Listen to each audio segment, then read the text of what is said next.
Right, here we go. After what felt like an endless 2-week wait, Celtic are finally back. And let's be honest, it's been dragging, hasn't it?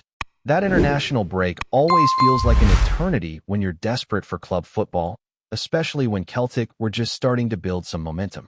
But now, the wait is nearly over. Just a couple of sleeps, and we'll be watching the boys run out at Dens Park, ready to face Dundee.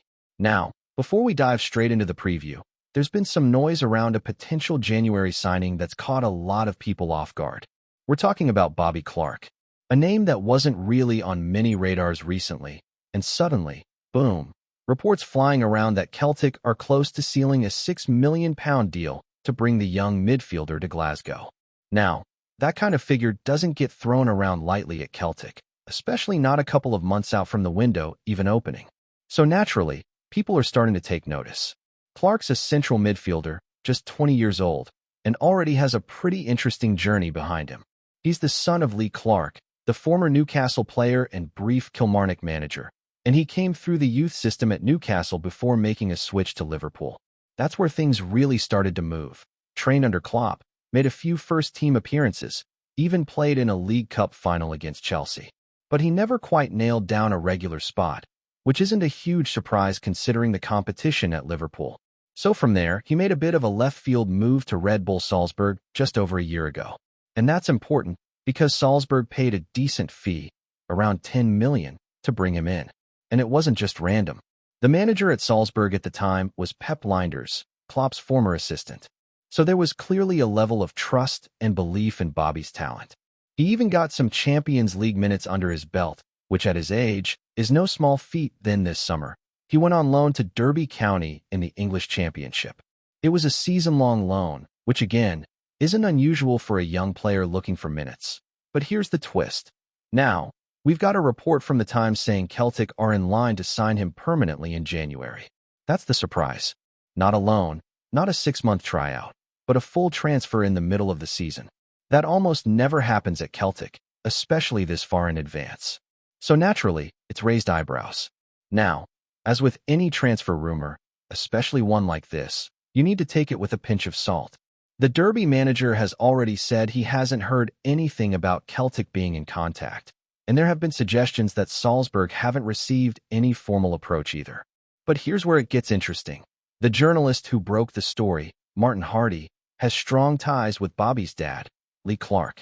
They've done podcasts together, they've got that Newcastle connection, and that does lend a bit of weight to it. If there's a journalist who'd have the inside track on Bobby Clark's future, it's probably him. And let's be honest, even if this one doesn't materialize, just hearing that the club might be willing to spend serious money in January is encouraging.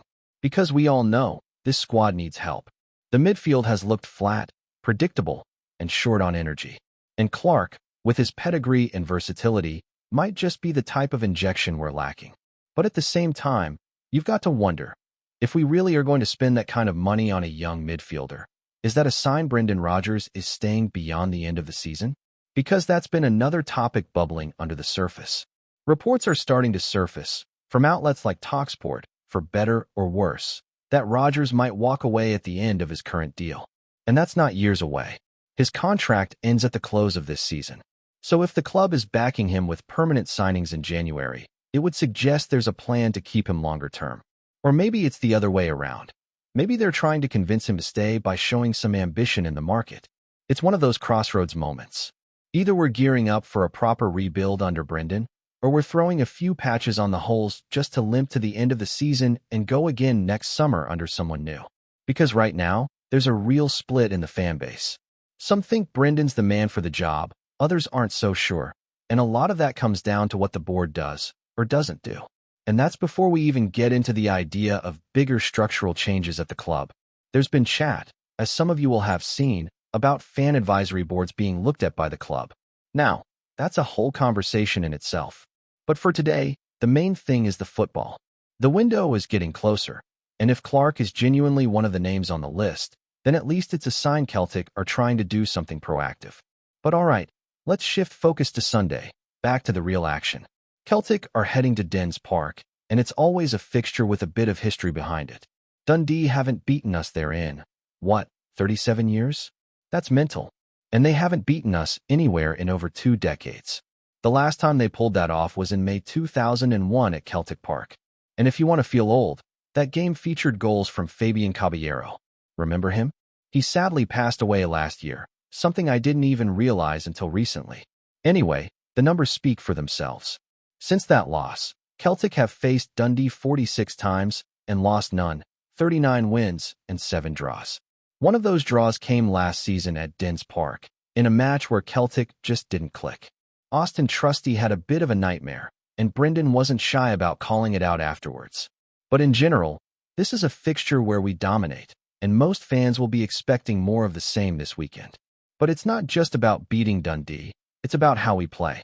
Celtic haven't exactly been blowing teams away lately.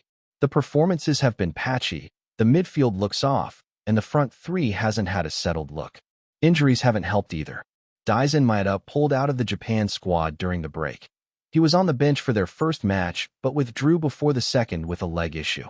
So there are real questions about whether he'll be fit for Sunday. Sebastian Tani also had some fitness concerns, but did get 45 minutes for Tunisia, which suggests he should be available. One player fans will be hoping to see back in the squad is Alistair Johnston. We've missed that bite and drive he brings on the right. And up front, there's been a growing call for Brendan to shake things up. Too often this season we've seen the same names rolled out, and the same lack of creativity follow. It's time to give the new boys a proper run. So what does that look like? For me, if Maeda isn't fit, I'd love to see a front three of Botusa, Tini, and Yaneo. There's energy there, hunger, and most importantly, excitement. Fans want to feel something when they see the team sheet. We want to be looking at that lineup thinking, yes, I can't wait to watch him today. And right now, you're just not getting that with some of the old guard. That's not to say they don't still have something to offer, but you can't keep doing the same thing and expecting different results. Brendan has to be bold. He has to take some risks. Give the younger players the platform to prove themselves. That raw enthusiasm might just be what pushes us over the line. And let's not forget, some of these guys are really starting to settle. Take Botusa. After a slow start and some early criticism, he's showing glimpses of real quality. That assist against Motherwell was a huge moment. He's been more visible in club media too, giving interviews, doing Q&As, and you get the sense that he's beginning to feel part of the club. It reminds me a bit of how Nicholas settled in. Took a while, but once it clicked, it really clicked. So let's see if Brendan leans into that on Sunday. Because yes, the 3 points are vital, but it's also about building something. Giving us a team we can get behind. Not just because they're winning, but because they're giving us hope for what's to come. Now, I know we've gone all in on team selection, transfers, and future speculation, but that's where the Celtic conversation is right now. We're in this weird moment between expectation and frustration. The potential is there, but something's still not quite right. Sunday's game gives us a chance to start shifting that. And who knows?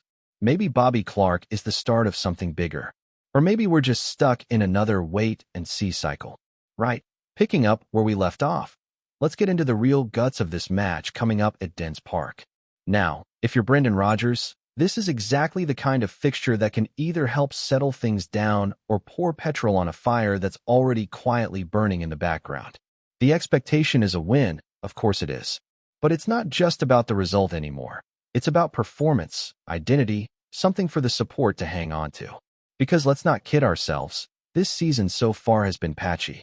Functional at times, flat too often, and when it comes to the creative spark, well, it's felt more like we're running on fumes than fireworks. And that's why Sunday feels more important than it looks on paper. Because if we go out there and scrape a 1-0 with another disjointed display, it might get us the points, sure, but it won't do anything for the bigger questions that keep circling the squad. Who's actually nailed down their place in this team? Who stepped up and said, "You can count on me every week"? And who's just surviving off reputation? Brendan's got decisions to make, and serious ones. Starting from the back, even the goalkeeper position isn't nailed down right now. Kasper's just returned from international duty and didn't get much training under his belt this week. Meanwhile, Cezelo's been back earlier, younger, probably fresher, and he's pushing. It wouldn't be a shock if Rodgers throws in a curveball there. And that kind of sums up where we are. Nothing feels fully settled. Even the right-back spot has been a shuffled deck with Alistair Johnston still working back to full fitness, though we'd all love to see him at least make the bench this time around. The center half pairing? That's maybe the only area that's had a bit of consistency. Carter Vickers and Scales, not perfect, but solid enough to keep them together for now. Left back is still a toss-up. Tierney's had moments where you think, yeah, he's getting back to himself, but then he fades. It's like he's still playing in second gear, not quite letting loose. But it's the midfield, really, where things just aren't clicking. And it's not for a lack of options. It's just, everyone looks like they're playing safe. Callum McGregor's doing what Callum McGregor always does. Works hard, keeps things ticking, but there's only so much he can do when the players around him aren't moving, aren't breaking lines, aren't making things happen. I know it sounds harsh, but it feels like we've been watching the same performance on repeat. That same sluggish build-up, the same slow tempo, and opposition teams are starting to figure it out. That's why I'd like to see us roll the dice a bit. Bring in Ingles. Let the boy run free for a spell and see what he can do with a proper run. We've been drip-feeding him minutes like he's a development project, but at some point you've got to give him the keys and see if he can drive. And maybe bring McCaughan into that midfield as well. He's got a point to prove. Played well against Dundee last time, scored 2. He's the type of player who thrives on being trusted. Give him that, and we might just get something different out of the middle of the park. And this is the thing, fresh legs matter, but fresh minds matter more. There are too many players in this squad right now who look mentally fatigued, as if every pass, every movement, has become a chore. Compare that to the energy of someone like Yaneo. That guy's buzzing every time he steps on the pitch. He's not always polished, but he's direct, he wants the ball, and more importantly, he believes he's got something to prove. That's exactly the kind of attitude we need right now. Same goes for Tenki. He's another one who looks hungry, not just to play, but to make an impact. He's not hiding. And when you put players like that in the same front line with someone like Botoa, who's starting to grow in confidence, then suddenly you've got a forward 3 that actually looks like it might cause problems.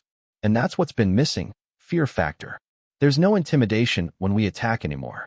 Teams look at us and go, yeah, we can handle this. That has to change. Before we proceed, subscribe to our channel and enable notifications to receive all exclusive news about Celtic FC. Don't miss any details about your favorite team. It's extremely important for Celtic FC fans. The Scottish football scene is abuzz this week as whispers grow louder about a potential pairing that could set Celtic's attack alight next season. Rumors are swirling that Che Adams and Callum Wilson, 2 forwards whose reputations have long preceded them in the English leagues, are on the brink of joining forces at Parkhead.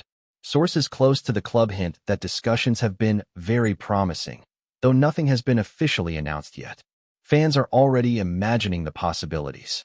Che Adams, known for his sharp movement and clinical finishing, could find the perfect foil in Callum Wilson, whose pace and instinct in the box have troubled some of the toughest defenses in the Premier League. Celtic supporters are whispering about a historic duo, a strike partnership that could rival any seen in Scotland in recent memory. It's the kind of pairing that has pundits speculating about a season of high-octane football, with Parkhead once again becoming a fortress feared by all comers.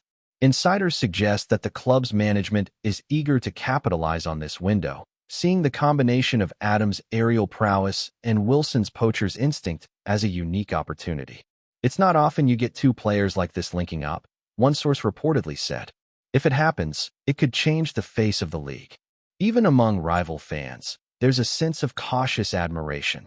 The idea of Celtic fielding such an experienced and hungry striking duo is enough to make opponents reconsider tactics before a ball is even kicked. Social media is alive with speculation. Clips of past goals, highlight reels, and imagined formations are circulating, and hashtags are trending as supporters debate which combinations might yield the deadliest attacks. The excitement is palpable, though a note of realism remains. Transfers in Scottish football can be tricky, and despite the buzz, nothing is guaranteed until the paperwork is signed. Yet, for many, just the possibility of seeing Che Adams and Callum Wilson sharing the Parkhead pitch is enough to get hearts racing. If the deal does materialize, Celtic would be sending a clear signal. Ambition is alive, and the club is ready to dominate once more. The rumors continue to swirl, but one thing is certain. Fans across Glasgow are already dreaming of the goals, the assists, and the headlines this potentially historic duo could deliver. Hello, fan.